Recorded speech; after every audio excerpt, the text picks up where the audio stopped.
လာဆိုင်ကိုပါတယ်အားလုံးပဲမင်္ဂလာပါရှင်ကျမကတော့တင်ဆက်သူ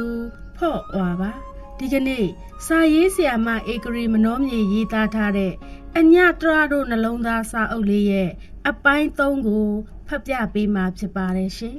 အားလုံးပဲနားဆင်ကြရအောင်ပါနော်အခန်း9တဖြစ်ဖြစ်နဲ့ကွဲအပ်လာကြသောရေခဲပြင်မှာခွန်ရိန်နဲ့နှင်းလူကြီးတို့လှုပ်ထွေးတပုတ်ရာနေရာထိပင်ရောက်လာလိပြီအလွန်တန်မာလာသောနှင်းလူကြီးရဲ့ရိုက်ချက်များကိုအားစိုက်ကကာကွယ်နေရသောကြောင့်ရေခဲပြင်အက်ကွဲလာခြင်းကိုမရှောင်ထွက်နိုင်ပဲဖြစ်နေရသည်တိုက်ပွဲကဗတ်မညီပေမဲ့ခွန်ရိန်ကမမူဘာတပြန်ကြားတပြန်ပြန်ခုခံနေသည်နှင်းလူကြီးနဲ့တိုက်ခိုက်နေစဉ်သူ့ချုပ်ထဲမှာလေးလံလာသည်ဟုခံစားရပြီးတိုက်ခိုက်ရသည်မှာမလွတ်လပ်သဖြင့်နှင်းလူကြီးနဲ့လက်တကန်းကွာသွားသောအခါအမြန်ချွတ်ပစ်လိုက်သည်အတွင်းဝတ်မှာလက်ပြတ်ခါရှည်ဖြစ်ပြီးခါတွေဓမြောင်ချိတ်ရန်ခါဘက်ပတ်ထားသည်ထိုအခါမှသံမာဖုထစ်နေသောကြွက်သားများပေါ်လာလေသည်တချီတွေမူနင်းလူကြီးထံသူအရင်ခုံဝင်ပြီးဒူးနှင့်ဝမ်းပိုက်ကိုပြေးတိုက်လိုက်သည်နှင်းလူကြီးကလက်ဖွားကြီးဖြင့်ပုတ်ထုတ်သည်ကာသည်ရိုက်ချသည်လက်သေးဖြင့်ကုတ်သည်ကြောတွင်တစ်ချက်အကုတ်ခံလိုက်ရပြီးခွန်ရိတ်ထိုးနှက်ချက်များကတော့သူ့အတွက်အရာမထင်သလိုလိုပဲဒီလိုနဲ့တိတ်မကြရေခဲပြင်အကြောင်းကလေးများမှအကြောင်းကြီးများအဖြစ်သို့ကူးပြောင်းလာကြပြီးနောက်ဟာကနေခံစားချက်နဲ့အတူ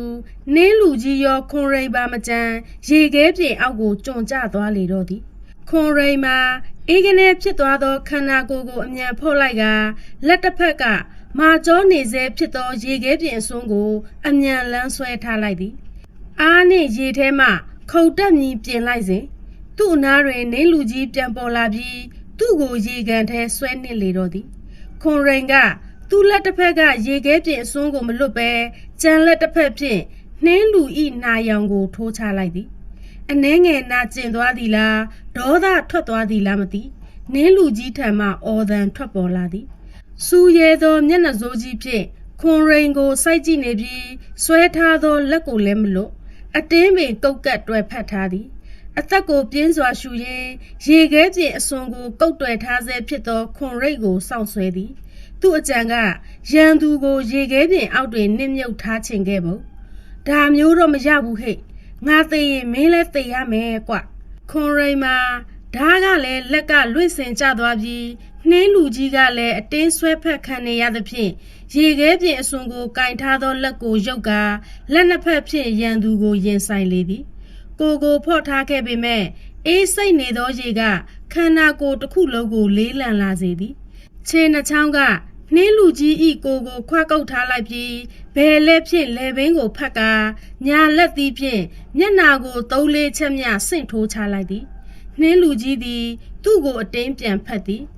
သူ့မျက်နာကိုလက်သီးဖြင့်အဆက်မပြတ်ထိုးနေသောလက်နှစ်ဖက်ကိုချုပ်ဖက်ထားလိုက်သည်ချုပ်နှောင်ထားပုံမှာတင်းကျပ်လာသောကြောင့်ခွန်ရိန်မှာအသက်ရှူကျက်လာရသည်လေပင်သည်ပောက်ကွဲတော့မလို့ခံစားရသည်မြေပုံကိုမကြာခဏမကြည့်မိသဖြင့်ကွင်းရှောင်ရမည့်နယ်မြေကိုတတိမမူမိခဲ့ထို့ကြောင့်သူသေရတော့မည်လားသူ့တာဝန်တွေမကြေပြွန်နိုင်တော့ပြီလားပြာဝေထုတ်ကျင်နေသောမျက်စိနှင့်ကိုယ်ခန္ဓာဤခံစားမှုတို့ကြောင့်တွေးမိတွေးရတွေးလိုက်မိသည်သူ့လက်အတွင်းကအယုတ်တပွဲဖြစ်နေသောခွန်ရိန်ကိုနှင်းလူကြီးကလက်တစ်ဖက်ထဲဖြင့်ချုပ်ထားရင်းကြံတစ်ဖက်ဖြင့်ရိုက်ချလာသည်ခွန်ရိန်မှာရင်ဝတွင်အင်္ဂနဲခံစားလိုက်ရပြီးနောက်အသက်ရှူတွေရပ်တန့်သွားရသည်ခန္ဓာကိုယ်ကလည်းမလုတ်ချင်တော့အေးဆက်နေလေပြီ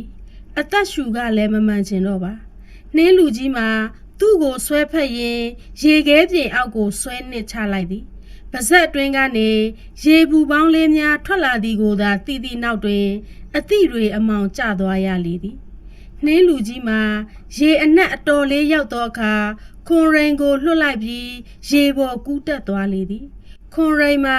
မျက်လုံးများပိတ်နေပြီးခြေလက်များကိုကားထားကာရေအောက်ကိုတဖြည်းဖြည်းနှိမ့်မြုပ်နေလေပြီထိုစဉ်သူ့မသိစိတ်တနေရာစီမှငါတူခွန်ရိန်ထပါဦးအဝေးကြီးစီမှသူ့ထံတိုးဝင်လာသောအတန်တန်ခန္ဓာကိုယ်ကလည်းလေးလံလာကြည်လားမျက်စိကိုအားတင်းလို့သူမဖွင့်ချင်တော့ပါခွန်ရိန်လူလေးမ မင်းသာဒီတာဝန်ကိုမကြေပွန်ပဲတည်သွားခဲ့မယ်ဆိုရင်မင်းအဖေရဲ့သမိုင်းဆိုးကိုလည်းမဖြတ်ပေးနိုင်ပဲဖြစ်သွားလိမ့်မယ်ထပါငါတူထပါကွာဟာအဖေထိုအသည့်ကြောင့်ရေခဲရေလိုအေးဆက်နေသောရေပြင်ထဲမှသူ့မျက်လုံးစုံသည်ဖြတ်ခနဲပွင့်လာတော့သည်သူရှေ့တက်တဲ့တွင်ခတ်ဝါးဝါဖြူဖြူအရိပ်တရိပ်ကိုရိတ်ခနဲတွေ့ရပြီးအသည့်စိတ်ကကိုမာကတ်တွယ်သောအခါထိုအရိပ်ဖြူမှပြန်လဲပျောက်ကွယ်သွားသည်မြင်လိုက်ရသည်မှာတည်ငကလေးသာအပေါ်ကိုသူမော့ကြည့်လိုက်တော့ရေခဲပြင်အပေါက်နေရာတွင်နှင်းလူကြီးကတွယ်တက်သွားသည်ကိုဝိုးတော်ဝါမြင်လိုက်ရသဖြင့်လေးလံအေးဆက်နေသောသူ့ခြေလက်များကိုအမြန်လှုပ်ခတ်ကာရေပေါ်ထိုးတက်လိုက်သည်အဖေအမေထိုအသည့်ကြောင့်လေးလံထိုင်းမိုင်းနေသောခန္ဓာကိုယ်မှာပြန်လဲတွက်လက်လာကြပြန်သည်သူသည်တတိမပြတ်သဖြင့်ရေပေါ်အတန်မမြည်စေဘဲအသာဖော့တက်လိုက်သည်သူ့ကိုယ်မှရေစက်များကြသံထွက်ပေါ်နေပေမဲ့အတန်ငယ်ဝေးသွားတာရဲ့မဆဲသေးသောနင်းမုတ်တိုင်းရဲ့တို့ကြောင့်ကြောခိုင်းသွားသောနင်းလူကြီးမှမကြားနိုင်တော့ပါသူ့ရဲ့ဆူရဲသောအကြည့်များကရေခဲပြေအငူဆုံးတနေရာတွင်တင်နေသောသူ့ရဲ့ဓမြောင်ကိုတွေးလိုက်ရသဖြင့်ရေခဲပြင်ပေါ်တွေ့တက်လိုက်ပြီးကျနေသောဓာတ်ကိုအမြန်ကောက်လိုက်သည်ဓာတ်ကိုနင်းမုတ်လေးများပင်ဖုံးအုပ်နေကြပြီသူ့ကိုအနိုင်ရပြီးအထင်ဖြင့်ကြောခိုင်းသွားနေပြီဖြစ်သောနင်းလူကြီးရဲ့ကြောပြင်ပေါ်သို့အားကုန်ပြေးခုန်တက်ကလက်ထဲကဓာတ်ဖြင့်ဂုတ်ပိုးနေရာကိုထိုးဆိုင်ချလိုက်သည်တစ်ချက်သေးပါပဲနှင်းလူကြီးမှာအလွန်နာကျင်သွားရကသူ့နောက်ကြောဘက်ကခွန်ရိန်ကိုလက်ပြန်ဆွဲယူကကင်ပေါက်လိုက်သည်ဓာတ်ဒဏ်ရာကထိချက်ပြင်းဟန်တူသည်သူ့လှုပ်ရှားမှုမှာအားသိမ့်မပါပါဒါပေမဲ့ခွန်ရိန်ကတော့အတော်လေးနာကျင်သွားသည်ရေခဲပြင်မှာကြောကြောပေါ်တွင်ပြစ်ကြသည်ကိုအမြန်လူးလိုက်ထားလိုက်ရင်ရေခဲပြင်အဆက်ကကမ်းပါစွန်းကိုပြေးကပ်လိုက်သည်နှင်းလူကြီးရန်ထပ်ပြုတ်လာလျင်ရှောင်းသာရန်ဖြစ်သည်နှင်းလူကြီးမှာနင်းတောင်တန်းတစ်ခုလုံးပတ်တင်ထက်အောင်အော်ဟစ်ကတဝေါဝေါတိုက်ခတ်နေစေဖြစ်သောနင်းမုတ်တိုင်းကြားကိုတရိပ်တရိုင်ဖြင့်ထွက်ပြေးသွားလေသည်သူ့ကိုလက်၍ပင်မကြည့်ခွန်ရိန်ဤဓမြောင်လေးမှာလည်းနှင်းလူကြီးရဲ့လေကုတ်တွင်တန်းလန်းကြီးပါသွားလေပြီဟူတပ်ပြင်းမောကြီးကိုမုတ်ထုတ်လိုက်ပြီးသူချွတ်ထားခဲ့သောအဝတ်နက်ကြီးကိုကောက်ကင်ကသူပထမနားရန်ပြင်ဆင်ထားသည့်အိတ်အနီးပြန်လာခဲ့သည်သူ့တကိုယ်လုံးနာကျင်နေသည်သွေးထွက်ဒဏ်ရာမရပေမဲ့ခန္ဓာကိုယ်အတွင်းပိုင်းကအယိုးအစစ်တွေနာကျင်နေသည်ရင်ဘတ်တစ်ခုလုံးလည်းအောက်မြတ်နေရသည်မလွယ်ပါလားခါကာဘိုရာစီရဲ့နှုတ်မှတဖွားဖွားညီးတွားရင်ကမ်းပါစွန်းကိုမိကမျက်စိကိုမိတ်ချထားလိုက်သည်မလင်းတလင်းကောင်းကင်ရဲ့ဖြူလွတ်လွတ်တောင်တန်းကြီးရဲ့တို့သည်အခုတော့လဲစောစောကဘာမှမဖြစ်ခဲ့သလိုတိတ်ဆိတ်ငြိမ်သက်နေပြန်သည်လက်တစ်ဖက်ကိုထောင်ထားသည့်ဒူးတစ်ဖက်ပေါ်တင်ထားပြီးဒူးတစ်ဖက်ကိုတော့ချထားကကြံလက်တစ်ဖက်ကိုလည်းထိုရေခဲပြင်ပေါ်ခြေဆင်းထားသည့်ခြေထောက်ပေါ်တင်ကဦးခေါင်းကိုမော့ထားပြီးအမောဖြေနေသည်အသက်30ကျော်တော့လဲတန်မာဖြက်လက်နေသေးပါစူးလဲသည့်မျက်လုံးများနှင့်ပြိုမြင့်နှုတ်နယ်နေသေးပါအမောင်ထုသည်တိတ်သေးလွန်ပေစွာအေးတက်ကတိတ်ဆိတ်ချိန်မှပိုပြီးအေးစေရောသလားဟေးတောလုံးဘာဖြစ်တာလဲခရီးဆက်နေရင်ခွေးဖြူကြီးကရုတ်တရက်ထိုးဟောင်လိုက်သဖြင့်ဟေတာကအော်မေးလိုက်သည်တောလုံးဆိုသည့်ခွေးမှာတလန်းလုံးစင်ကြီးရဲ့အရိတ်အကဲကိုကြည့်နေရသဖြင့်တခြားဘက်သို့အာယုံမဆိုင်နိုင်ခဲ့ယနေ့မနက်တွင်မှစင်ကသူ့ကိုလုံးဝအရေးမဆိုင်တော့မှန်းသိသဖြင့်စိတ်ချသွားကပတ်ဝန်းကျင်ကိုဂယုစိုက်နိုင်သည်တောလုံးမှာချမ်းအေးလာသည့်တောင်ပေါ်ဒေသတွင်မွေးဖွားသောခွေးဖြစ်သောကြောင့်အေးဒဏ်ခံနိုင်သည်နှရွက်ကိုကားထားပြီးအမီးကိုထောင်ကဦးကောင်းခမမော့ဖြင့်လမ်းလျှောက်နေပုံမှာအဖြူရောင်တောင်တန်းကြီးနှင့်အဖြူရောင်ခွေးကြီးမှာကြည့်လို့ပင်ကောင်းနေပါသေးသည်စင်ကြီးဝီတာကသူ့ကိုအရေးမလုပ်တော့သဖြင့်သူကလည်းစိန်ကိုအရေးမလုပ်တော့ပေ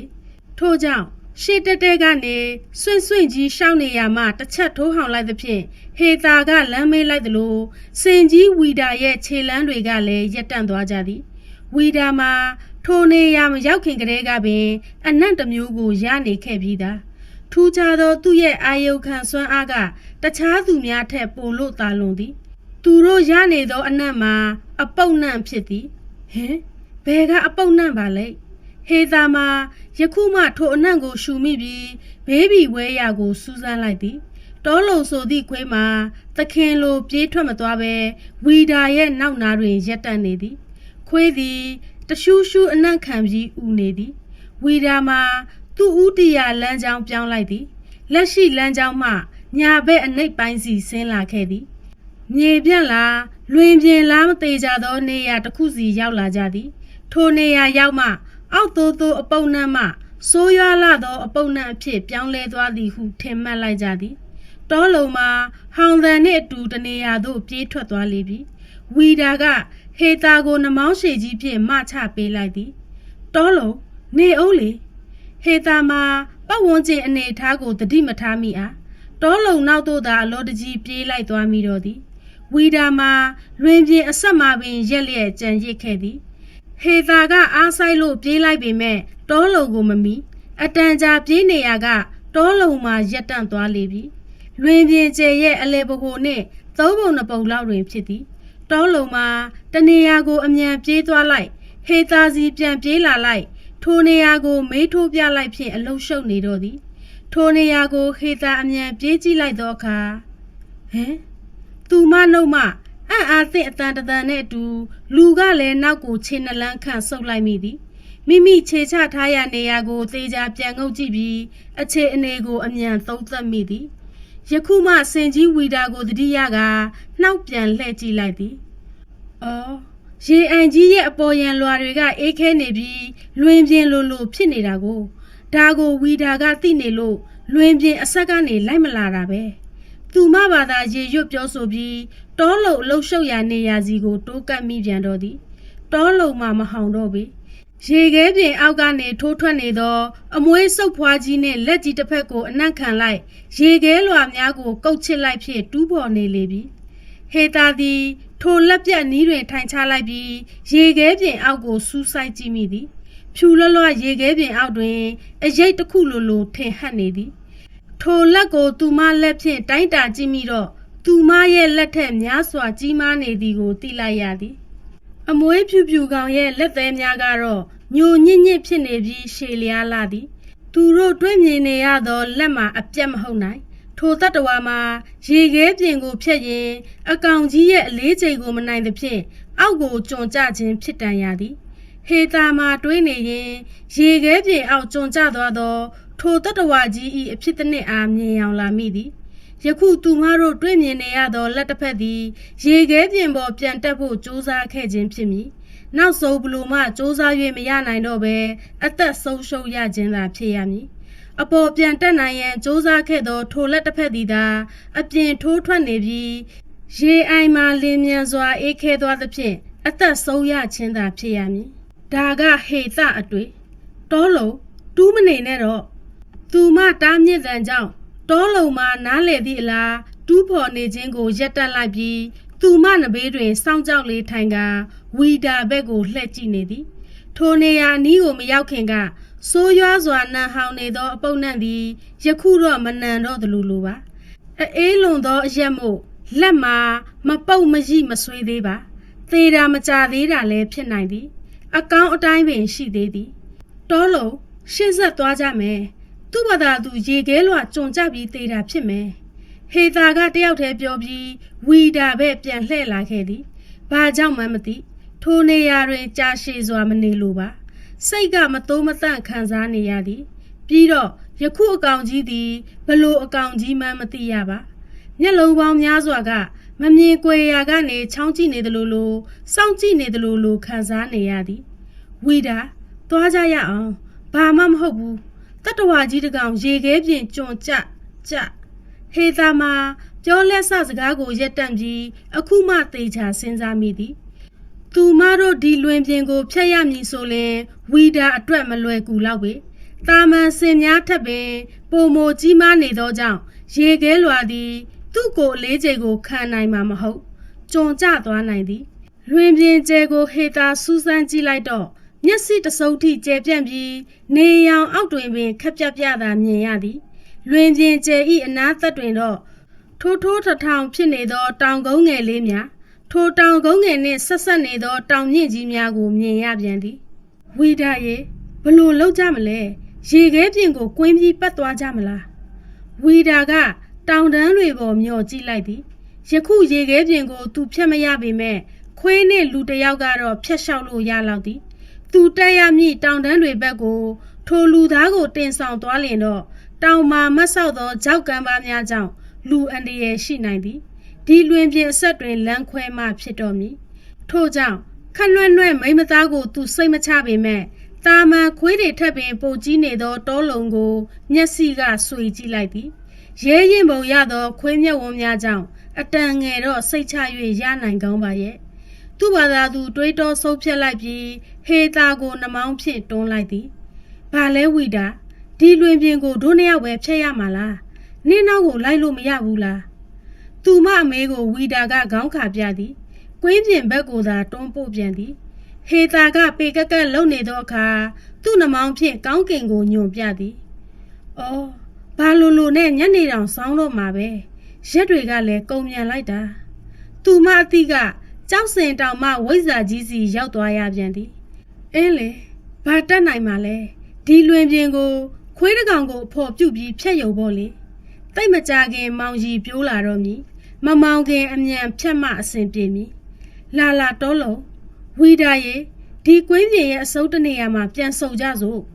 စင်ကြီးဝီဒါပဲနှုတ်ဆက်ကတောလုံကိုခေါ်ပြီးရေခဲလွာပြင်ပေါ်စတင်ခြေချလိုက်သည်တောလုံကအလွန်တော်သောခွေးကြီးဖြစ်သည်ဟေတာရဲ့အရှိကနေအနက်ခံရင်းသွားသည်ရေခဲပြင်ကိုလည်းစိတ်မချရင်းဖြင့်စူးစမ်းနေသည်ဝီဒါမှာသူ့အနာကနေဟေတာတို့ကြောခိုင်းသွားသည်ကိုရက်ကြည့်နေပြီးမှမဆောက်လာသောတောင်ထွတ်များစီဦးတီလိုက်တော်သည်ရှိုမြောင်ကြောက်ကမ်းပါတို့ကိုရှောင်ကွင်းသွားရသောအခါလမ်းခရီးမှာခက်ခဲကြန့်ကြာနေတော့သည်စင်ကြီးဝီဒါမှာသူ့အဖို့ကိုသူစိတ်မပူဟေတာကိုသာစိတ်ပူနေမိသည်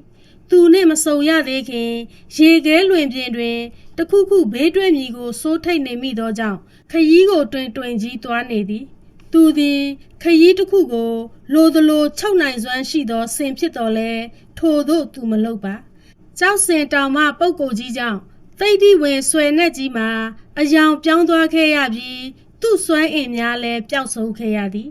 ကံအားလျော်စွာဖြင့်ကဲတင်ရှင်ဟေတာနှင့်တွေ့မှသူ့မူလဆွဲနဲ့ကိုပြန်လည်ရရှိခဲ့သည့်နောက်ခန္ဓာကိုယ်ရဲ့ကြန့်ခိုင်စွမ်းကိုသာအသုံးပြုလိုစိတ်ဖြစ်ပေါ်နေခဲ့ရသည်ထို့ကြောင့်ခရီးချမ်းကိုရိုးသာသွားလာနေမိသည်စင်ကြီးဝီတာမဟူရာဆွဲနှက်ရှင်အမှန်ဆိုမဟာမြိုင်ကစင်ကြီးဝီလာဤစွမ်းအားနှင့်ညီမျှသည်သူကပိုမိုအားထုတ်လျင်သူကပင်ပိုသာနိုင်သေးသည်သို့ပေမဲ့ဝီတာကဒါတွေသိစိတ်မဝင်စားသူခံယူချက်ကတာဝန်တွေကိုသူသိမကြိုက်လွတ်လပ်မှုကိုသာမျက်နှိုးသူဖြစ်သည်ထို့ကြောင့်လည်းအနစ်နာခံတတ်သောဝိရိယပိုထားတတ်သောဝီလာကသာအကိုကြီးအရာကိုရကသူကအငယ်နေရာကနေရသည်ဒါကိုပင်ဝီတာကပိုနှစ်ချိုက်သည်ယခုကိစ္စအောင်မြင်ပြီးစီးသွားရင်နေရာဆန်းလေးတစ်ခုသို့ခရီးထွက်ရန်စိတ်ကူးပြီးရှိုးမြောင်အသွဲကိုဖြတ်ကျော်နေသည်မျက်ဝန်းထဲတွင်ကတောင့်တင်းကြက်ခိုင်သောနှွဲ့နှောင်းပြော့ပြောင်းသောစင်မလေးတစ်စီးကိုသာပြေးမြင်နေမိသည်အချိန်ကညနေဆောင်လူပြီးတစ်ဖက်ကလွင်ပြင်အဆက်ကိုရောက်နိုင်ရန်ကွင်းပတ်လာရသောဝီဒါမှာအတန်ငယ်နောက်ကျမှထိုကွင်းပြင်အနားကိုရောက်လာနိုင်သည်ကွင်းပြင်နှင့်နီးနေပြီကိုတော့သူသိနေသည်ကွင်းပြင်ကိုကမမြင်ရသေးတောင်ကမ်းပါးကြီးတစ်ခုကကွဲနေသေးသောကြောင့်လည်းဖြစ်သည်ထိုတောင်ကမ်းပါးကိုလွန်လျင်ရေခဲပြင်တစ်ဖက်ကိုရောက်ပြီးထို့ကြောင့်ထိုနေရာကိုအမြန်ကျော်ဖြတ်နေရသည်ကမ်းပါးကိုကျော်လူအချိန်လေးတွင်တောလုံဆိုသည့်ခွေးကြီးရဲ့အော်ဟစ်တန်ပြင်းစွာထိုးဟောင်လိုက်သည့်အတန်တို့ကိုစတင်ကြားလိုက်ရလေတော့သည်အခန်းရှိကြားလိုက်ရသောခွေးဟောင်တန်မှာသိပ်မဝေးလောက်ပဲတစ်ချက်သာကြားလိုက်ရပြီးပြန်လဲတိတ်ဆိတ်သွားသည့်အတန်ကြောင့်ဝီဒါစိတ်ပူမိသွားသည်ခွေးတောလုံသည်တာမန်အချိန်များတွင်တော့ထိုသို့မဟောင်တတ်တာသူသိသည်ဘာတွေဖြစ်ကုန်ပြီနည်းအတန်မှာခွေးတောလုံရဲ့အတန်ဆိုတာသိကြသည်ကြားတကောင်ရဲ့ဟိတ်ဟောက်တန်မျိုးကိုတောလုံထံကသာသူကြားဘူးသည်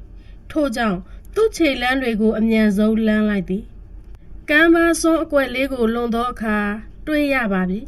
ထူးဆန်းသောမြင်ကွင်းနှင့်ယထာလုံးတစ်စင် ယထာလုံးတစ်စီးမှာသမင်6ကောင်ဖြင့်ကထားသည်သမင်တို့ဤဥကြိုများမှာအနက်ရောင်တလက်လက်ထနေကြပြီးလှပစွာတစားဆင်ထားသောယထာလုံးလေးအားကစားစရာပမာပေါ့ပါစွာဆွဲလှဲ့နေကြသည်လေပြင်းများကလည်းတိုက်ခတ်လျက်ယထာလုံးသည်အနက်ရောင်ဖြစ်ပြီးပဒင်းပေါက်နေရာတွင်အဖြူရောင်စာပဝါများကာရန်ထားသည်ထိုအနက်ရောင်ယထာလုံးမှာခွေးတောလုံနှင့်ဟေတာတို့အနီးလက်ပတ်နေကြသဖြင့်လဲဘိတ်ကျိတ်တံသမင်ခွာတံတောလုံဆိုသည့်ခွေးရဲ့ဟောင်တံတို့သည်သာထွက်ပေါ်နေကြလေသည်ဟေတာအားသေးချာကြည့်လိုက်သောအခါနွားမတန်းပမာထွားကြိုင်းလာသည့်သမင်များကိုဂယုမထားဇာပဝါနောက်ွယ်ကအရိတ်ကိုသာစူးစမ်းနေဟန်ဖြင့်ခတ်တောင့်တောင့်လေးရက်လျက်လက်ဖွာနှစ်ဖက်ကိုကာပြီးဖြန့်ထားသည်ခပ်ပါပါတိုက်ခတ်နေသည့်လေပြင်းနှင့်နင်းမုံများသည်လည်းယထာလုံးကလက်ပတ်နေသည့်အရှိန်ကြောင့်ဖြူလွတ်လွတ်ပန်းပွင့်များတွင်ပုံဖော်လျက်ရှိကြသည်ဟေတာရဲ့ပခုံးတွင်တင်ထားသောပန်းရောင်ချုပ်တဲ့ကလေးမှလည်းသူမတို့အနီးလက်ပတ်ပြေးနေပါသောယထာလုံးဤလေအဟုန်ကြောင့်တစ်ဖြက်ဖြက်လူးလွန့်နေသည်ခွေးတောလုံသည်ထိုပဝါရဲ့အဖျားနားလောက်စီမှရှစ်ချင်နှချောင်းအားကွေးပြီးနောက်ချေများကိုအားဖြင့်မမှတ်ထားကယထာလုံးနှင့်သမင်များကိုထိုးဟောင်နေပြီးမျက်လုံးများကစိတ်ပြရောင်သန်းကခုံအုပ်တော်မည်ဟန်အဝေးကကြည့်လျင်ကြားဖြူကြီးတစ်ကောင်အလားမြည်တို့ပင်တောလုံကဟောင်နေပါစေသမင်များမှာအရေးမဆိုင်ဒဏ္ဍာကြီးထဲကစန်တာရဲ့ယထာလုံးလိုပင်ယထာလုံးရဲ့ဘိန်းနှင့်ရေခဲပြင်မထိပဲအဖြူရောင်နင်းထုကြားမှာလေပေါ်ကြွတက်နေကြသည်နဲ့သမင်6ကောင်ဤခွာများကလည်းလေအဟုန်မှာပြေးနေကြသည်နှင့်တူလာသည်ညံဆန်လွန်းသည်ဖြက်လက်ကြွရွလွန်းသည်ထိုနေရာတဝိုက်သည်တက်ရှိပကြီးကားတစ်ချက်အသွင်ဆောင်နေတော့သည်ဇာပဝါနောက်ွယ်မှယထာလုံတွင်းကိုဝီဒါစိုက်ကြည့်လိုက်သောအခါဆွတ်ဆွတ်ဖြူနေသောဝတ်စုံကိုဝတ်ဆင်ထားသောမိမပြိုကိုမြင်ရလေသည်ကြွရွနေသောကိုဟန်လလနှင့်လွန်စွာအယုတ်ဆိုးအကြီးတန်းလာသည့်ဘလူးတပဲ့မျက်နှာထိုမျက်နှာပိုင်ရှင်မှလည်းဇာပဝါကိုထွင်းဖောက်၍ဝီဒါစီခက်ဆူဆူပြန်စိုက်ကြည့်နေသည်ကိုအတိုင်းသားပင်မြင်နေရသည်နေစမ်းပါဦးသူ့ကိုသိတယ်လို့လိုပါလားဝီဒါအမြန်စဉ်းစားသည်လက်တစ်ပြက်အတွင်းဝီဒါရဲ့မညံတဲ့အကြောင်းအရာတချို့ပေါ်လာကြသည်အော်ငါအမြန်သွားမှဖြစ်တော့မှာပါလားထို့သို့တွေးတောပြီးတောတောင်အနေထားအားတစ်ချက်အကဲခတ်လိုက်သည်ယခုလှပသည့်သမင်6ကောင်ဖြင့်ကထားသည့်ယထာလုံးကိုဝီဒါရေးမဆိုင်တော့ပါရှေလျားလှပသည့်နှမောင်းကြီးအားထက်ကောင်းကင်ကိုမြောက်တင်လိုက်ကခန္ဓာကိုယ်တွင်းရှိအကြောပေါင်းများစွာရဲ့အင်အားများကိုနှမောင်းဖျားစီတွန်းပို့လိုက်သည်တာမန်နားဖြင့်မကြားရနိုင်သည့်အတန်လိုင်းတစ်ခုသည်လေပြင်းများကိုဖျက်ကျော်ပြီးနင်းမုတ်ထုကိုဖျက်ကျော်ကသမင်6ကောင်နှင့်ယထာလုံးစီရိုက်ခတ်မိသည်အလင်းတန်းချင်းထိခတ်မိသလိုငွေရောင်အလင်းပပလေးဖြစ်ပေါ်သွားပြီးနောက်ယထာလုံးသည်အရှိန်အနှဲငယ်ပြတ်သွားသည်ဟေတာနှင့်တောလုံတို့မှမသိလိုက်ဝီဒါကယထာလုံးကိုစူးစိုက်ကြည့်နေပြီးနောက်ကွင်းပြင်တွေကိုဝေ့ကြည့်ပြန်သည်ပထမရေမော်အိုင်ဤအစုံဒုတိယရေမော်အိုင်ဤအစမော်ရေအိုင်မှာပထမဒုတိယတတိယအိုင်3အိုင်ရှိသည့်အနက်တစ်ခုနှင့်တစ်ခုထိစပ်နေမည်ဟုဝီဒါမတွေးခဲ့မိတာအမှန်ပင်ယခုသူ့အနေနဲ့ အန်ဒီရဲ့များလာသည့်မော်ရီအိုင်များကိုဘေးမှရှောင်ကွင်းသွားရန်သာရှိတော်သည်သူ့အတွက်နှင့်ဟေတာဘေးရန်မဖြစ်စေခြင်းပါစိုးရိမ်သောကမများစေလိုပါထို့ကြောင့်ပထမမော်ရီအိုင်အစုံနာကဟေတာတို့ကိုကြောခိုင်းလိုက်တော့သည်သူ့အသည့်ပေးချက်ကိုယထာလုံးရှင်မှသိလောက်ပေပြီယခုသူ့ဦးတီယာကတတိယမော်ရီအိုင်ရဲ့အစစီသို့ထိုနေရာတွင်ပျောက်ဆုံးနေသောရှေးဟောင်းမျိုးတော်ကြီး၏ဝင်ပေါက်ရှိသည်ဟေတာသည်သမင်များရက်တန့်သွားကြလေမလားဟုသည့်မျှော်လင့်ချက်ဖြင့်တစ်ချက်အော်ဟစ်လိုက်သည်ထူးဆန်းလှပသည့်မြင်ကွင်းမှာရက်တက်မသွားပါပြေးလက်ဆအရှိန်ကိုပင်ပိုတိုးမြင့်လိုက်သည့်ဟန်ဖြင့်ယထာလုံးမှာနင်းမုံကြားတွင်ဝိုးတဝါဖြစ်သွားပြီးနောက်ပြင်းထန်ဆူးရှလွန်းသည့်လေချွန်တန်တစ်ချက်ရဲ့အစိုးတွင်တဝေါဝေါတိုက်ခတ်လာပြန်သည့်နှင်းမုန်တိုင်းကြားပြေးလွှားထွက်ခွာသွားလေတော့သည်သူရှိမြင်ကွင်းမှကြောက်ွယ်လူလူဖြစ်နေသောသမင်များကိုတောလုံသည်ပြင်းစွာထိုးဟောင်လေသည်မျက်စိတမိတ်အတွင်းမှာပင်ယထာလုံးနှင့်သမင်များမှာသူတို့ရှိမှပျောက်ကွယ်သွားလေသည်နှင်းမုန်တိုင်းမှာလည်းရုတ်တရက်ကြီးဆဲသွားလေပြီဟေတာမှာတပ်ပြင်းတစ်ချက်ချလိုက်မိသည် ရေခဲလွင်ပြင်ကိုဖြတ်ကျော်နေစဉ်ကဘယ်တော့များကြုံကျသွားလိမ့်မလဲဘယ်နေရာကများဘာတွေပေါ်လာလိမ့်မလဲစသဖြင့်စိုးထိတ်နေခဲ့ရာကအခုလွင်ပြင်အစုံလဲရောက်ရောမထင်မှတ်တာတွေတွေ့ကြုံနေရသည်အေးပိုင်းဒေသတွင်နေထိုင်ကျက်စားကြသောသားကောင်ကြီးငယ်တို့မှာမော်ရည်အိုင်တွေနှင့်ဝေးဝေးနေကြပုံရသည်ရှောင်ရှားကြပုံရသည်လမ်းခရီးတစ်လျှောက်တွင်မြည်သည့်တက်ရှိကိုမှမတွေ့ခဲ့ရတွေ့မဲ့တွေ့တော့လဲလှပလွန်သည့်သမင်များနှင့်ကကြိုးတစားဆင်ရင်ထားသည့်ထူးဆန်းသည့်ယထာလုံးတစ်စီးမိမိတို့စီရုတ်တရက်ကြီးရောက်ရှိလာပြီးတခဏအတွင်းချင်းမှာပင်အဘယ်ကြောင့်ပြန်လဲထွက်ခွာသွားသည်။ဒီထူးဆန်းတဲ့ယထာလုံးဟာငါရှိပေါ်လာတာအကြောင်းတော့ရှိရမယ်။ဘာပဲဖြစ်ဖြစ်မြေအောက်နှက်သမီးမြင့်ရောက်ရင်တော့သိရမှာပဲ။ကဲတောလုံရေခရီးဆက်ကြမယ်။သူမရဲ့စကားတွေကိုတောလုံမှာမကြားသည်ဟန်။သူ့အကြည့်တွေကအဝေးစီပဲကြည့်ရှုနေပြီးနှာခေါင်းအားတရှုပ်ရှုပ်လုပ်နေသည်တောလုံမှာဘယ်အရာကိုအာယုခံနေသည်မသိဟေတာမှာတော့စင်ကြီးဝီဒါအားတတိယလိုက်မိလေသည်ဝီဒါလည်းရောက်မလာသေးပါလားယခုမှပတ်ဝန်းကျင်အားဂယုထားနိုင်လေသည်အလိုကြည်စမ်းတောလုံငါတို့တစ်ချိန်လုံးဖြတ်ကျော်နေခဲ့တဲ့ရေခဲလွင်ပြင်ဟာတခုတည်းမကရှိတာပဲရှေ့ဆက်ပြီးတော့လဲဒီလိုလွင်ပြင်ကိုပဲဖြတ်သွားရအောင်ပါလားဘေးကရှောင်ကွင်းသွားရရင်လဲမတ်ဆောက်တဲ့တောင်နရံတွေနဲ့ဆိုတော့မလွယ်တော့ဘူးတောလုံအားပြောရင်သူမဘာသာတစ်ချက်စဉ်းစားကတွေးဝေသွားရပြန်သည်စင်ကြီးဝီဒါရဲ့တမ်းမာဖြက်လက်မှုနယ်မြေကျွမ်းကျင်မှုတို့ကမိမိတို့ထက်များစွာတာလွန်သည်ယခုနေရာသို့ရောက်ဖို့တိတ်နောက်ကျလိမ့်မည်မထင်အရင်ရောက်နေပြီးခရီးပင်ဆက်သွားလောက်ပြီ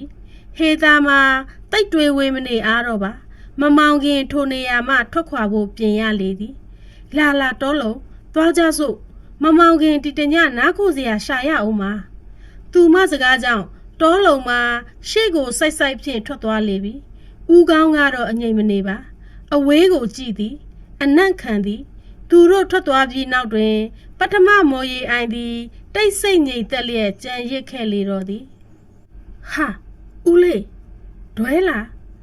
လာမှာမျက်စိစပ်ဖွင့်ခြင်းပင်သူ့ဦးလေးဖြစ်သူအဝရွာတကြီးအားတွေးလိုက်ရသဖြင့်အံ့ဩဝမ်းသာစွာအော်ခေါ်လိုက်မိသည်နောက်မှသူ့ဦးလေးမှာကြိုးတုပ်ခံထားရမှန်းသိသွားသည်အောက်ဘက်စီကရေတံများကြောင့်ခြေစုံရက်ထားရာ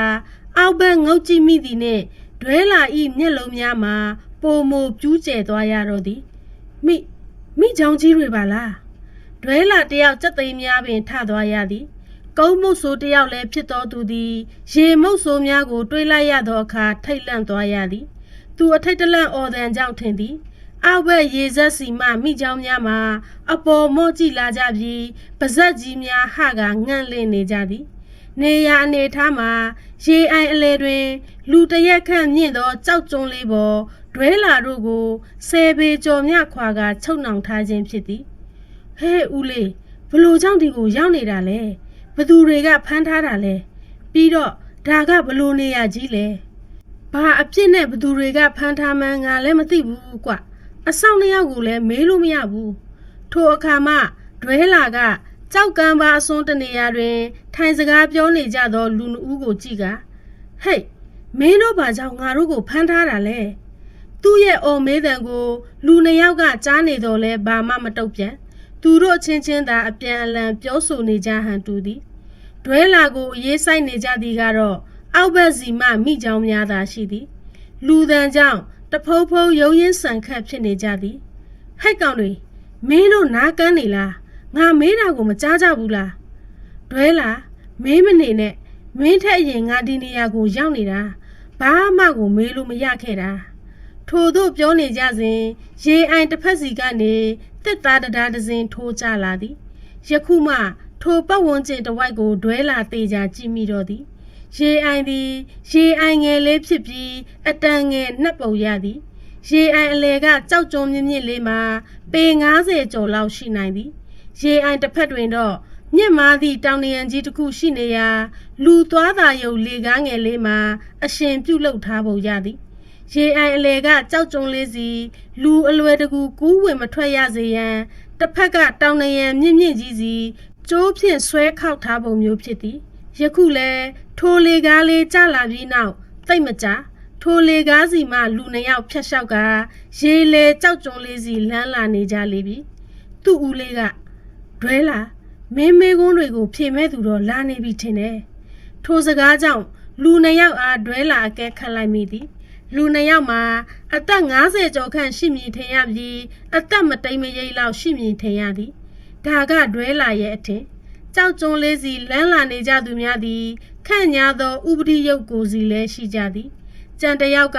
သူဆွဲလာသောချင်းထဲမှအသားတုံးများကိုနှိုက်ကရေကန်ထဲပြစ်ချပေးသဖြင့်စာလောင်နေပုံရသောမိကြောင်များသည်အလူအယက်စားတောက်နေကြသည်ရေပြင်မှာတဝုံဝုံဖြင့်ဆူညံနေလေသည်တယောက်မှမူမိမိတို့နားကိုဥစွာရောက်ရှိလာသည်ထိုသူကဒွဲလာဦးလေးစီလျှောက်လာပြီးအဝရတကြီးခမည်းတော်ကိုဘာကြောင့်ဖမ်းဆီးထားသလဲဆိုတာသိပါသလားမေးလာသောအတန်သည်တိုင်းရင်းသားအတန်မဟုတ်ဗမာအတန်ဖြစ်ပြီးတိကျသည်တည်ငြိမ်သည်ကျုပ်ပဲသိမလဲပြောစမ်းပါဦးကျုပ်တို့တူဝကြီးကိုဘာကြောင့်အခုလိုဖမ်းဆီးထားသလဲကျုပ်ပြောမှာပါစိတ်ချခမည်းဟာအဝရွာရဲ့ရွာလူကြီးဖြစ်တယ်ဆိုတာကျုပ်သိထားပါတယ်ကျုပ်ရှင်းရှင်းပဲပြောမယ်ကျုပ်တို့ဂျာဖန်နွယ်ရွာရဲ့မေတော်အုပ်ကျောင်းကမဏိယတနာဆိုတဲ့ကြောက်တုံးပျောက်သွားလို့ခမည်းကိုဖမ်းရတာပဲဗရန်မိုင်းထိုလူကြီးရဲ့စကားကြောင့်အဝရွာသူကြီးမှာမျက်စိအစုံပြူးကျဲသွားရတော့သည်တခြားကြောင့်မဟုတ်ပါသူ့အမြင်ရင်းကိုသိနေသောကြောင့်ပင်ဖြစ်သည်အဝရွာသူရွာသားများအလုံးမှာသူ့ကိုအမည်မခေါ်တကြီးဟုသာခေါ်ကြသည်ကများသည်ခမည်းဘာတူလဲကျုပ်ရဲ့ငယ်နာမည်အရင်ကိုဘလို့သိတယ်လဲပြီးတော့ဂျာဖာနွန်ကပစ္စည်းပြောက်တာကကျုပ်နဲ့ပတ်သက်တာမှမဟုတ်တာထိုပုဂ္ဂိုလ်ကတစ်ချက်ပြုံးလိုက်ပြီးပြန်ဖြေသည်ကဲပါလေမင်းကငါ့ထက်အသက်များကြီးငယ်တာပဲခမည်းတွေကျွန်တော်တွေလုံးမနေတော့ဘူးမင်းဟာအဝရွာရဲ့ရမိရဖဖြစ်တယ်လို့မန်းခါရွာရဲ့သင်းအုပ်ဆရာလည်းဖြစ်တယ်ဆိုတာငါသိထားပြီးသားပဲငါကိုတော့မင်းသိမှာမဟုတ်ပါဘူးငါနာမည်ကထွန်းဟန်ဂျာဖာနွန်ရွာရဲ့ရွာလူကြီးပဲဟင်ဂျာဖာနွန်ရဲ့ရွာလူကြီးတဲ့လားကျုပ်တို့နှစ်ယောက်ဟာခမည်းနဲ့ဘာရန်ညိုးမှလည်းမရှိဘဲနဲ့ဘာကြောင့်ကျုပ်တို့ကိုဖမ်းထားတာလဲပြီးတော့ခမည်းကတိုင်းရင်းသားတယောက်လည်းမဟုတ်ပါလားအခုကိစ္စကိုပဲပြောကြမယ်လေအเจ้าမဲတော့ဖမ်းနေမလားမင်းတို့အဝရွာကိုလွန်ခဲ့တဲ့3-4လလောက်ကထူးခြားတဲ့ဧည့်သည်တွေရောက်လာခဲ့တယ်မဟုတ်လားလွန်ခဲ့တဲ့3-4လထိုလူကြီးရဲ့စကားကိုအဝရွာလူကြီးကတန်ရောင်လိုက်ရင်ပြန်စဉ်းစားလိုက်သည်ထိုအခါလွန်ခဲ့တဲ့4လလောက်ကရောက်လာဘူးသည့်ထူးခြားသည့်ဧည့်သည်3ယောက်အားပြန်တတိရလိုက်သည်ထိုမြကြပြီးအလွယ်တကူပြန်တတိရမိသည်ကထိုလူများထဲမှအသက်ငယ်ဆုံးသူတယောက်ကိုသူ့ရွာတွင်မကြာခဏပြန်တွေ့လိုက်ရသောကြောင့်ပင်ဖြစ်သည်တွေ့လိုက်ရသည်မှာအမှတ်မထင်တခဏလေးဖြစ်သည်မို့ပထမအကြိမ်လာပြီးနောက်တစ်ကြိမ်ထပ်လာသည်တခြားနေရာတွင်တဲခိုသည်ဟုသာတွေးခဲ့မိသေးသည်အခုတော့ထိုလူစုကြောင့်မိမိတို့မှာအဖမ်းခံရလေပြီလွန်ခဲ့တဲ့3-4လလောက်ကတော့ဝန်လိုက်မုတ်ဆိုးတွေပါဆိုပြီးကျောက်ရွာမှာလူ3ယောက်လာတဲခိုဘူးပါတယ်သေချာတာကတော့ကျုပ်တို့တို့နဲ့ဘာမှမပတ်သက်ပါဘူးခမည်းတို့အထင်လွဲနေပြီထို့သောပြောဆိုနေကြသည်တွင်မိချောင်းတွေကိုအစာကျွေးနေသည့်သူကသူတို့အနားထက်ရောက်လာပြီးဝင်ပြောလာသည်ကျုပ်တို့အထင်မှားပါတယ်ပြောရအောင်ကခမည်းရွာမှာလူစိမ်းတွေကအကြိမ်ကြိမ်ဝင်ထွက်တယ်ဘာတောကောင်မှလည်းမပစ်ပဲနဲ့လေဒါကိုခမည်းကမဆန်းစစ်ဘူးဆိုရင်တော့အဝရွာရဲ့အုပ်ချုပ်သူလို့ဘယ်ခေါ်ထိုက်မလဲကဲပါကျုပ်တို့ကိုဖုံးကွယ်မနေပါနဲ့ဒီလိုလူတွေနဲ့ခမည်းဘလို့ဆက်သွယ်လာတာလဲအမှန်အတိုင်းပြောပါမဟုတ်လို့ကတော့မိချောင်းတွေကအစာမဝသေးဘူးနော်ထိုလူအပြောကကြွားလုံးဖိတ်လုံးမဟုတ်နိုင်မျက်နှာထားကအလွန်အေးဆက်နေပြီးတကယ်လုံးမဲ့ပုံမှုနဘေးကနေပြီးဒွဲလာမှလန့်လာရသည်ဟဲ့ဦးလေးဧည့်သည်တွေအကြောင်းကိုသေချာပြောပြလေကျုပ်မိမမရသေးဘူးဗျအလကားနေရင်အသေးမခံနိုင်ပါဘူးလူကြီး2ယောက်မှာဒွဲလာပဲလှဲ့၍ပင်မကြည့်လူစိမ်း1ယောက်ဟာအဝရွာမှာမကြခဏဝင်ခိုတယ်ရိတ်ခါတွေဝယ်တယ်ဒါကိုမင်းမသိဘူးညင်းတယ်ကောင်းပြီလေ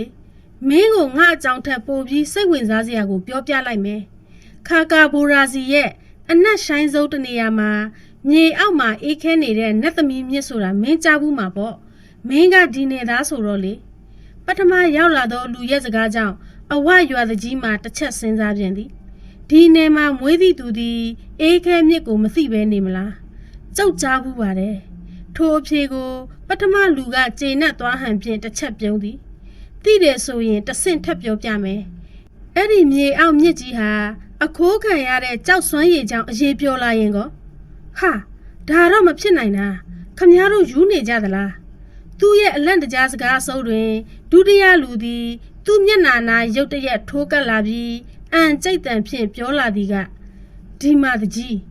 ကျုပ်တို့ကြားဖာနန်ရွာကိုလူစိမ့်ပါကြောင့်အဝင်မခံလဲဆိုတာသိသလားရွာရဲ့ဖျားเจ้าတစ်ခုကသလင်းကြောက်တုံးဟာအဲ့ဒီမြေအောက်မြစ်ကိုအေးပျော်စေတဲ့အစွမ်းတတိရှိလို့ပဲအဲ့ဒီကြောက်တုံးအခိုးခံလိုက်ရပြီးအဲ့ဒီလူစိမ့်ရဲ့အကြောင်းကိုခမားသိကိုသိရမယ်မှန်ဖြေတကြီးအဝရတကြီးဗရန်မိုင်ခေါင်းရှုပ်သွားရသည်ခေါင်းနှပန်းလဲကြီးသွားသည်ဦးလေးရွာမှာလာတဲတဲ့လူစိမ့်တွေနာမည်ကိုပြောပြလိုက်လေအေးပထမလာတဲတို့ကပေးတဲ့နာမည်စင်းကအသက်အကြီးဆုံးလူကစက်ကားတဲ့နောက်တစ်ယောက်ကတော့ငါတို့တိုင်းရင်းသားနာမည်ပဲခွန်ရိန်တဲ့ကြံတစ်ယောက်ကတော့ထွန်းဝေတဲ့နောက်အခါတွေရွာကိုဝင်တာကျုပ်စီမဝင်ဘူးခဏတစ်ဖြုတ်ဖြတ်သွားတယ်လို့ပဲကျုပ်ကထင်တာသူတို့ကဝန်ဖြူလိုက်မုတ်ဆိုးတွေလို့ပြောပြီးတဲတာကျုပ်သိတာဒါအကုန်ပဲကျုပ်မလိမ္မာဘူးဦးထွန်းဟန်မှာအဝရတကြီးရဲ့မျက်နှာထားကိုကြည့်ပြီးထိုသူသည်အမှန်ကိုပြောနေမှန်းယုံကြည်သည်သူစိတ်တွင်းကရေရွတ်မိနေသည်ကခွန်ရိန်တဲ့ခွန်ရိန်ဟာခွန်ဆိုင်နဲ့ဘလို့ပတ်သက်နေတယ်လဲအတွေးတစ်ချက်နဲ့အတူသူ့စိတ်တွေကလွန်ခဲ့သည့်အနှစ်40ဆိုသည့်အတိတ်တစ်ခုစီပြေးသွားလေတော့သည်အခန်းကိုမဲမောင်နေသည့်ထက်ကောင်းကင်တခွင်တွင်လာစုပ်ရဲ့ဖြစ်သောကြောင့်လမင်းလည်းမလင်းသေးပါအချိန်ကည9နာရီခန့်ဖြစ်သည်လိုက်ဟိတ်လိုက်ပါဟဖမ်းချုပ်ထားလိုက်ပါဟအဲ့ဒီကောင်ကိုဖမ်းစမ်းစသည့်အတန်များသည်ညချမ်းဤအေးချမ်းမှုကိုဖျက်ဆီးလိုက်သည်နဲ့ဂျာဖာနွမ်ရွာပြင်တနေရာတွင်ခြုံပုတ်ထဲဝင်ပြီးတောကျက်အိတ်တန်းပြည့်ရန်ချောင်းနေကြသည့်ထွန်းဟန်နှင့်ထွန်းဆန်တို့တငယ်ချင်းတစ်ယောက်မှာရွာတွင်းစီကနေပြေးလာဟန်တူသောလူတစ်ယောက်ကိုဖမ်းတခိုးဆိုသည့်အတန်ကြောင့်မုတ်တိမုတ်ဝါအမြင်ဖြင့်ဖမ်းချုပ်ထားလိုက်ကြသည်ထွန်းဟန်ကအမောင်တွင်းမှထွက်ကခုံအုပ်လိုက်ခြင်းဖြစ်သည်လွတ်ပါအထင်လွဲနေကြတာပါဟုသောစကားတန်ဘလုံးပထွေးကိုထိုလူတန်မှကြားရသည်ဒီအတန်ကိုငါကြားဘူးတလူလိုပဲထိုတို့ပြောထွက်မိကြသည်သို့တော်လွတ်မပေးရဲပါအဘယ်တခိုးကတခိုးပါဟုဝန်ခံမည်နီထို့ကြောင့်တင်းကျပ်စွာဖတ်ထားရင်လက်နှစ်ဖက်တို့ကိုလိန်ချိုးထားလိုက်သည်လွတ်စမ်းသူဘလို့ပြောအတင်းပင်ချုပ်ထားလိုက်သည်သို့တိုင်ထိုလူမှာအတင်းရုပ်ကန်အော်ခင့်နေသည်ကြောင့်ကိုင်းကွာရုံအောင်ထိုးဆန်ရဲ့လက်သီးချက်ပြင်းပြင်းအောက်မှာထိုတခိုးသည်မောက်ကျသွားတော့သည်မကြပါချေမိတို့ကိုစီကင်ဆောင်ထားသောရွာသားများသူတို့အနာသို့ရောက်ရှိလာကြသည်လာဟိတ်ဒီမှာတခိုးကိုမိထားပြီသူ့မျက်နှာကိုကြည့်ရအောင်ဆွဲလန်လိုက်စမ်းကွာထွန်းဆန်ကမောက်ခုံကြီးလဲကျနေသောတခိုးဆိုသူအားဆွဲလန်လိုက်သောအခါမီးရောင်ကြောင့်တခိုးဆိုသူ၏မျက်နှာကိုတွေ့မြင်လိုက်ကြရလေတော့သည်အလိုဟာတကြီးဟင်ခွန်ဆိုင်ရွာသားအလုံးနှင့်အတူထွန်းဟန်နှင့်ထွန်းဆန်တို့နှုတ်မှတန်ကြိုင်ရေရွတ်မိလိုက်ကြသည်ဂျာဖာနွမ်ရွာရဲ့အသက်ငယ်ဆုံးအုပ်ချုပ်သူဖြစ်လာသူခွန်ဆိုင်မှာခေါင်းကိုငုတ်ချထားပြီးခတ်တောင့်ကြီးရက်နေသည်ကိုမျက်စိအပြူသားဖြင့်ငေးကြည့်နေမိကြလေသည်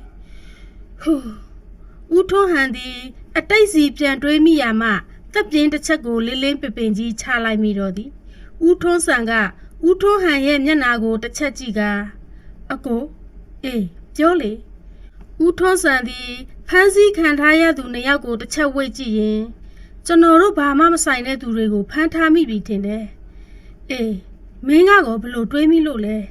ဒီလိုပါကိုသူတို့ပြောတဲ့အထဲမှာခွန်ရိန်လို့ပါတယ်လေဒီနာမည်မျိုးကတိုင်းရင်းသားတွေပဲမှတ်ခေါ်ကြတာများတယ်နောက်ပြီးတော့ဒီလူတွေဟာဂျာဖာနွမ်ရဲ့တလင်းကြောက်ကိုသာအဓိကထားခိုးယူခဲ့တာကြောင့်လွန်ခဲ့တဲ့နှစ်ပေါင်း40ခန့်ကရွာကနေနေတံပေးခံရတဲ့ခွန်ဆိုင်နဲ့ပတ်သက်နေတာသိကြသလောက်ပဲဦးထွန်းဟန်ကတစ်ချက်တွေးသွားပြီးမှမင်းပြောသလိုငါလဲစဉ်းစားမိတယ်ဒီပြဿနာဟာအတိတ်ကဖြစ်ရတွေနဲ့သာပတ်သက်နေရင်တော့ တော်တော်ကိုအရေးကြီးနေပြီငါတို့အမြန်ဆုံးလိုက်မှဖြစ်တော့မယ်ဒီမှာပြုတ်အခုကိစ္စကငါတို့နဲ့လည်းမဆိုင်ဘူးဒီတော့ငါတို့ကိုအခုလွတ်ပေးပါဟုတ်တယ်သူတို့ပြောစကားကိုနားထောင်ပြီးအဝရွာတကြီးကထအော်သည်ဒွဲလာကဦးလေးဖြစ်သူရဲ့စကားကိုထောက်ခံသည်စိတ်မပူပါနဲ့မင်းတို့နဲ့မပတ်သက်ရင်ငါတို့ကပြန်လွတ်ပေးမှာပါအေးဒါပေမဲ့တခုတော့ရှိတယ်မင်းတို့အဝရွာဟာလူစိမ်းကိုအကြောင်းသုံးပါမရွေးလက်ခံနေကြပြီးဘယ်ဒေသဘယ်ရက်ကလာတဲ့လူမှန်းမစစ်ဆေးပဲလွတ်ထားတာတော့လုံးဝမဟုတ်သေးဘူးအခုကိစ္စကမင်းတို့နဲ့မပတ်သက်ဘူးဆိုပေမဲ့နောက်ဆက်တွဲစိုးကျိုးတွေဖြစ်လာခဲ့ရင်မင်းတို့ပါခံစားရမှာမလွဲဘူးဒါကြောင့်ဧည့်သည်အဝင်အထွက်ကိစ္စကိုမင်းနဲ့ငါနောက်မှစဉ်းရှင်းကြတာပေါ့အခုတော့ပြန်ကြပြီတော့ငါတို့လည်းတောင်ပေါ်ကိုခီးဆက်ရအောင်မယ်ဟိုနှစ်ယောက်သူတို့ကိုကြိုးဖြေပေးလိုက်ဟုတ်ကဲ့ပါတကြီးထို့သောနေ့အဝရွာသားတူအကြီးနှစ်ယောက်အားအချုပ်အနှောင်မှလွတ်စေပြီးဂျာဖာနွန်ရွာပြင်အထိလိုက်ပို့ပေးလိုက်သည်ထို့နောက်သူတို့ဦးသည်ရွာကိုအဆောက်တိုးချထားလိုက်ကလူငယ်3ယောက်ကိုခေါ်လျက်ခါကာဘိုရာစီ၏အတွင်းပိုင်းစီသို့ခရီးထွက်ခဲ့တော်သည်ရှေ့မှသွားနေကြသည့်လူစုမှာသူတို့ထက်များစွာခရီးရောက်ပေမဲ့သူတို့နှစ်ယောက်သည်မြေအောက်မြစ်စီအမြန်ဆုံးရောက်သွားနိုင်သည့်ဖြက်လန်းကိုသိနေကြလေသည်ဂျာဖာနွန်၏အနောက်ကျောတွင်မတ်ဆောက်လာသောတောင်ထွတ်တစ်ခုရှိသည်ထိုတောင်ထွတ်၏တနေရာတွင်လူတစ်ယောက်သွားသာယုံလေကားထစ်များရှိနေသည်ပထမတွင်တောင်ကိုပတ်ဆင်းသွားရပြီးနောက်ခါးလေလောက်တွင်ဂူဘတစ်ခုတွင်ဝင်သွားရပြီးမြေအောက်ထဲထိုးဆင်းသွားသောလမ်းဖြစ်သည်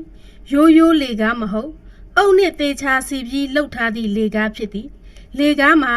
ခြုံနွယ်များနင်းများဖုံးအုပ်နေသောကြောင့်မတိသူဆိုလျင်အစင်းလန်းကိုမြင်မည်မဟုတ်ဦးထွန်းဟန်သည်ပြာလဲ့နေသောကောင်းကင်ပြာကြီးကိုတစ်ချက်မော့ကြည့်လိုက်ရင်တောင်စင်းလန်းကိုရှာဖွေလိုက်သည်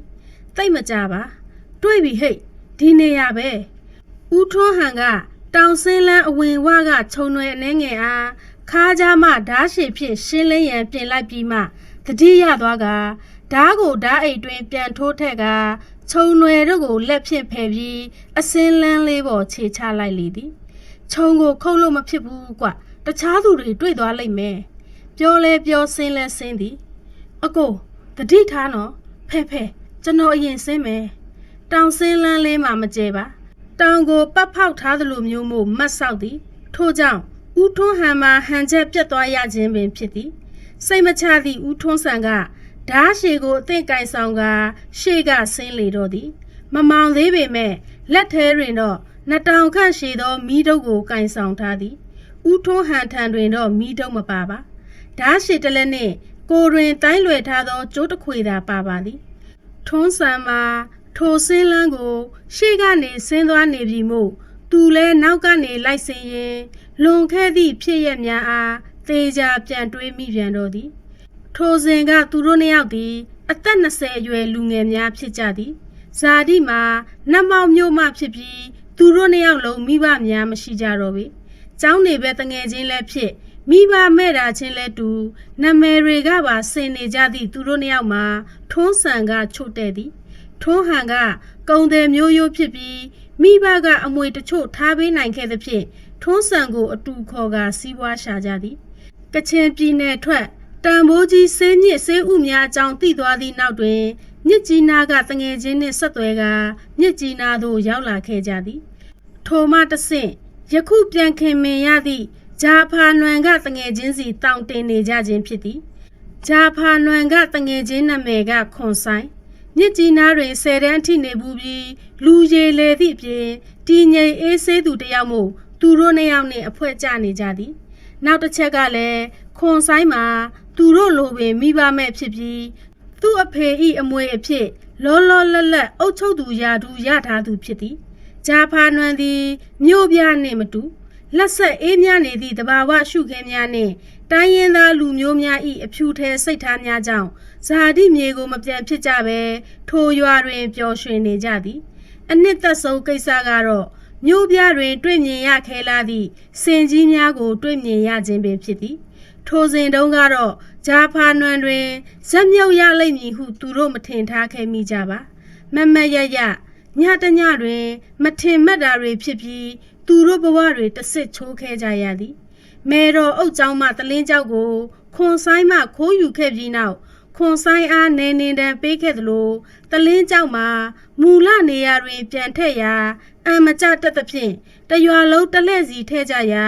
ကန်ဆိုးလာစွာဖြင့်ထွန်းဟန်ဤအလဲကြမှအံဝင်ခွင်ကြဖြစ်သွားရတော့သည်ဂျာဖာနွယ်ဤရှေ့မီနောက်မီလူကြီးများကထွန်းဟန်အားအုပ်ချုပ်သူယာဒူးပေးအပ်ကြသည်ပထမတွင်ထိုယာဒူးကိုလက်မခံဘဲညှင်းဆန်ခဲ့သည်ဘလို့မှညင်းမရသဖြင့်အသာတကြီးလက်ခံခဲ့ရင်လူတွေလစ်မှထွက်ပြေးကြရန်တိုင်ပင်ထားမိကြသည်အချိန်တွေကြာညောင်းလာလေလေထိုအကြံစီတို့အားအကောင်ထဲဖို့မဖြစ်လေလေဖြစ်လာကြသည်ရွာတွင်ရှိလူအလုံးတို့သည်ထွန်းဟန်တို့နှစ်ယောက်ကိုလေးစားယူသေးကြသည်လွတ်လပ်စွာသွာလာနေထိုင်ခွင့်ပေးကြသည်တည်တဲ့တည်ထိုက်သည့်ရိုးရာလှုပ်ထုံလှုပ်နီးများဓလေ့များကိုလည်းရွာတူလူငယ်တွေနှင့်တွဲကတက်သည့်တင်ကြားစေခဲ့သည်အချိန်ကြာလာသည်နှင့်မျှတန်ရောစဉ်ထားစရာတွေလည်းတိုးပွားလာကြသည်ရွာဤလုံခြုံရေးပိုင်းတာဝန်ယူရသူနော်ဆိုင်ရီဆိုသောလူတန်ကြီးကမီလာရှိကာဆိုသောကျိုးကွင်းဖြစ်စင်ဖန်းကြီးကိုတင်ကြားပြသပေးကသူတို့၃ယောက်ဦးဆောင်ပြီးဂျာဖာနွန်ရွာဤမြောက်ဘက်တွင်ရှိသောတောအုပ်ထဲတွင်စင်တွေအတူတူဖမ်းခဲ့ကြသည်ရွာရှိစင်များကိုတော့နော်ဆိုင်ရီဤအဖွဲ့ကသာကင်တွယ်ကြသည်လေ့ကျင့်သင်ကြားပေးကြသည်သူတို့နှစ်ယောက်မှာစင်တွေအားခက်လန်းလန်းကသာကြည်သည်တချီတွင်တော့ထွန်းဟန်ရဲ့ငါတော့ဒီမှာနေရတာသိအဆင်မပြေချင်တော့ဘူးမြို့ကိုပြန်ကြရအောင်ထွန်းဟန်တစ်ချက်စဉ်းစားသည်ရွာအဝင်အထွက်လမ်းကြောသည်ဘယ်နေရာတွင်လူရှင်းသည်မှန်းလဲသူတို့သိနေပြီမို့ထွက်ဖို့ရန်မခက်ခဲတော့ပေနောက်ပြီးထွန်းဆန်မှာမိအလိုကြတာထိုရွာသို့လိုက်ပါလာရသူမို့သူ့အတွက်စာနာပေးကတညတွင်မောင်ရိတ်ခိုပြီးထွက်လာခဲ့ကြလေသည်သူတို့ကိုစောင့်ကြည့်နေသူမြည်သူမှမရှိပါခတ်တုတ်တုတ်ရှောက်လာကြရင်ရွာပြင်နှင့်အတန်ငယ်လန်းလာသည်ထွန်းဟန်ကရွာကိုနောက်ဆုံးအကြိမ်ဖြစ်လှည့်ကြည့်လိုက်ရာမဲရာကြီးတစ်ခုမှာမုံကြီးမလင်းတလင်းကြားမှမိတို့စီရွှေ့လျားလာနေသည်တောစင်ကြီးလားထွန်းဟန်ထွန်းဆန်ရဲ့နှုတ်မှတုံကြီးအတန်တစ်ခုကထွက်လာသည်ထို့သို့မေးရခြင်းမှာဂျာဖာနန်ရွာရှိစင်များသည်ခလောက်ကြီးများကိုဆွဲထားပေးကြပြီးယခုတွေ့နေရသောစင်ထံမှဘာသာမှမကြားရသောကြောင့်ဖြစ်သည်သူ့အမေကိုထွန်းဟန်ကမဖြစ်ထိုအရာကိုသာစိုက်ကြည့်နေသည်ထွက်မပြေးသေးသည်မှာမိတို့ထံလာနေသောစင်ရဲ့ခြေလမ်းနှင့်ဟန်ပန်အမူအရာမှာတည်ငြိမ်နေသောကြောင့်ပင်ဖြစ်သည်အရိုင်းတော့ပဲနီးနေမှမဖြစ်နိုင်ဆူရှာလာသည့်သူ့မျက်ဝန်းများကညအမောင်အောက်ကစင်ကိုမှတ်မိသွားသည်တောစင်မဟုတ်ဘူးကွဒါကနာနီဆိုတဲ့စင်ပဲဟုတ်ရဲ့လားကွာမင်းကြည့်လိုက်လေသူတို့ပြောနေကြတော့ရှိသေးစင်ကြီးမှာသူတို့အနာသို့ရောက်လာလေပြီထွန်းဟန်စကားဟုတ်မှန်ကြောင်းကိုယခုမှထွန်းဆန်ကလက်ခံလိုက်ရတော့သည်နာနီဆိုသောစင်သည်သူ့လေပင်ကခလောက်ကိုအသံမမြည်အောင်နှမောင်းဖျားလေးဖြင့်ထိုးသွင်းကထိန်းထားခြင်းဖြစ်သည်လေလိုက်သည့်နာနီအခြားသူတွေကြားမြည်ဆိုးသောကြောင့်ဖြစ်မည်စင်တွေမှာထိုမြလောက်သိမ်မွေ့သည့်အသည့်ရှိပါလားဟုထွန်းဟန်ကတွေးရင်ဟိတ်ကောင်လေးနာနီမင်းကဘလို့ရောက်လာတာလဲငါတို့နှစ်ယောက်ကအိပ်ပြန်မလို့ကွထွန်းဟန်ကထို့သို့ပြောလိုက်မှစင်သည်သူ့ခလောက်ကိုလွတ်ကာနီရဲနေသောနှမောင်းဖျားလေးဖြင့်ထွန်းဟန်ရဲ့ညာလက်အားအသာအရာလန်းကင်သည်ထွန်းဟန်တကူလုံးရှိတ်ကနေနှွေးထွေးသွားရလေသည်ထိုရွာတွင်နေစဉ်ကစင်များကိုအဝေးကကြည့်ရင်ချစ်ခင်စိတ်ဖြစ်ရခြင်းသာရှိသည်လက်ပွန်တတိမနေခဲ့ရပါယခုလိုခိုးထွက်လာသည့်မိတို့နှစ်ယောက်အားထွက်သွားမှပူသည့်နာနီဆိုသောစင်သည်တခြားသူတွေလည်းမရိပ်မိရလေအောင်ခလောက်တန်အားထိတ်ကတိတ်တဆိတ်လိုက်လာခဲ့ပြီးအဝေးကလမ်းငေးခဲ့ရသောနှမောင်းဖျားရဲရဲလေးဖြင့်လှမ်းဆွဲလာသောအခါကျင်နာတက်သည့်သူ့အသေးသည်အရေပျော်ကျသွားရလေပြီနာနီလေးငါကပြန်ချင်တာမဟုတ်ဘူးကွထွန်းဆန်ကပြန်ချင်လို့ငါတို့ကိုခွင့်လွတ်ပါကွာဟုငိုတံပါကြီးနဲ့ပြောလိုက်ရာနာနီသည်သူ့လက်ကိုလွတ်ကာထွန်းဆန်ရှေ့ဒူးထောက်လေသည်ရှေ့ချင်နှချောင်းသာဒူးထောက်ထားသည်နီရဲနေသောနှမောင်းဖျားလေးကိုထွန်းဆန်စီကမ်းပေးထားသည်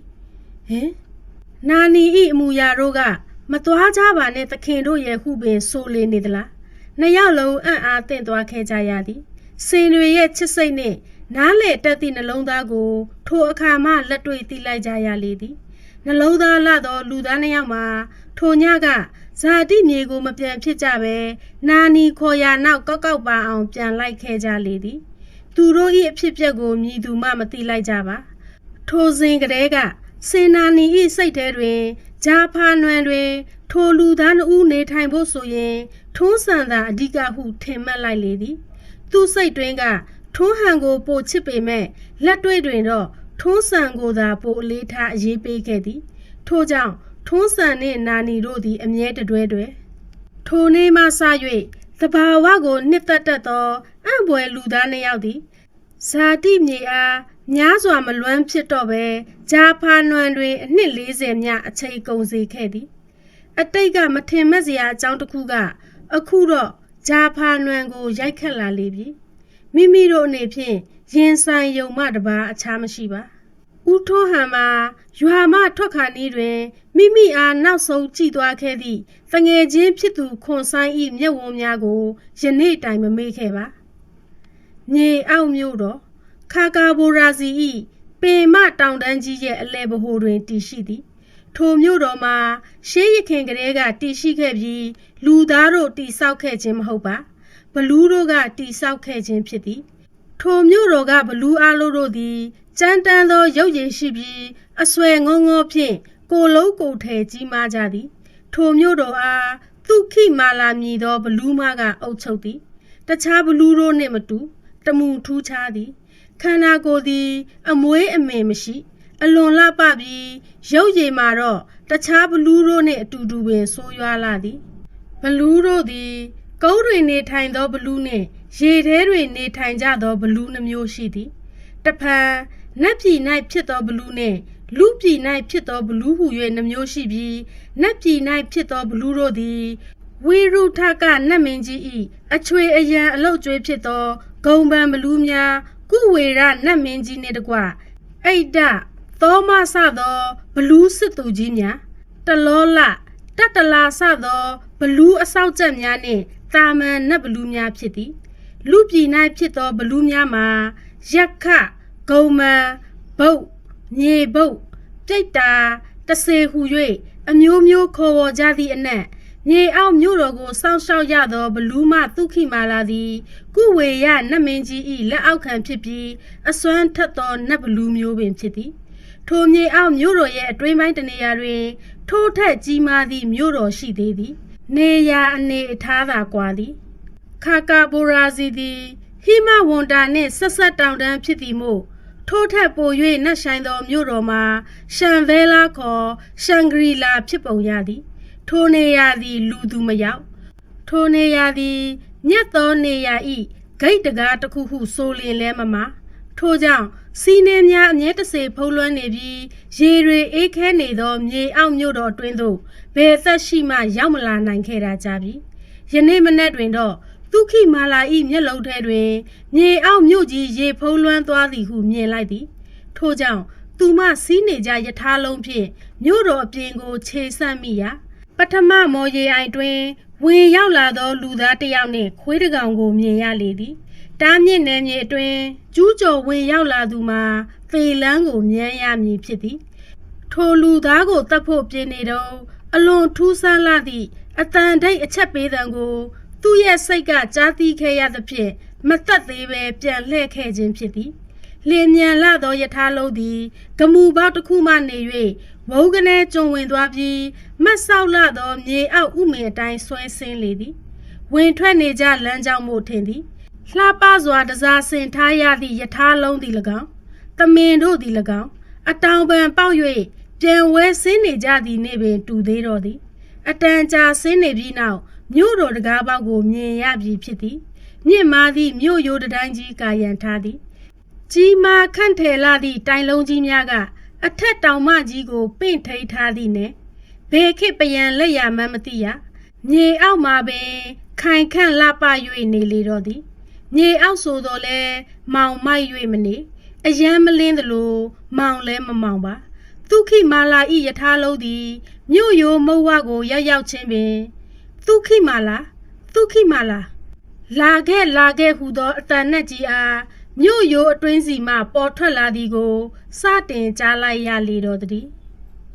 အညတရတို့နှလုံးသားစာအုပ်လေးရဲ့အပိုင်း3ကတော့ဒီမှာပဲပြီးဆုံးလို့သွားပါပြီရှင်နားဆင်ပေးကြတဲ့ပရိသတ်တယောက်ချင်းစီတိုင်းကိုကျေးဇူးတင်ရသလိုစာရေးဆရာမဧကရီမနောမြေကိုလည်းအထူးပဲကျေးဇူးတင်ရှိပါတယ်ရှင်